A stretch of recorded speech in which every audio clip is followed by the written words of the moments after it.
Well, it's week 5. You've made it halfway through. Hopefully you've been able to make it every week. This week, it's a bunch of numbers and dates and times. And names. Have fun with the names. I think it's awesome. I think these chapters are very important because it shows that it's not just, it's history. It's part of history. It's people who really existed and lived back at the beginning of time. And so it's awesome in that way. So, Tom, what's the biggest thought and the big thought for this week? Yeah, the one big thing, it's a little more obscure this week than perhaps in the other chapters because it is a list of lifespans, which are interesting to take note of the length of the lifespans. And it is a bunch of names. But I like what you said there, Matt, kind of tucked into what you were saying is it's people. And there are some very significant people here. Yeah. And so I would, as the names are being read and as you're making your way through the chapter, pick out some of the significant people and why they're important.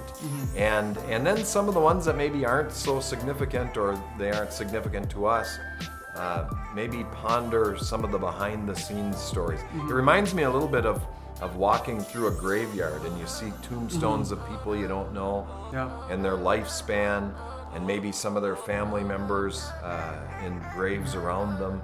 And there's so many untold stories. Yeah, there are. That's true. Yeah. So what's your big question for the week, Tom? Well, the big question, I kind of go back to Psalm 90. And in Psalm 90, which I like to have read at funerals, says, "We live our lives as a tale that is told." And so we all have a story. And so kind of the philosophical question that we want to leave you with is what would you like your legacy to be? So when your life is done, when you could be listed in a chapter like this, they lived from this time till this time, and they had this many kids and they lived in this part of town. Or when you're dead and gone and your body is in a graveyard somewhere and it's got your date of birth and your date of death, what would you like your legacy to be? Yeah, it's a really philosophical question to wrestle with because you might not know what you'd like your legacy to be.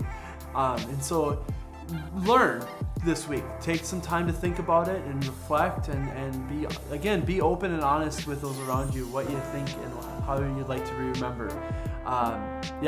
Life changes in a hurry. It gets away from us, and these questions can help us focus on things that we find really important in our lives.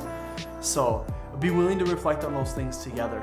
I think you'll learn something new about yourself and the person next to you this week as we answer that question. What do you want your legacy to be? Thank you so much again for coming. Connect Group Leaders, we can't thank you enough. Thank you again for what you do. I hope that you guys are really enjoying the first 10 chapters of Genesis, that you're enjoying the beginning of the beginning with us. And so have a great day, have a great discussion, and we'll see you next week.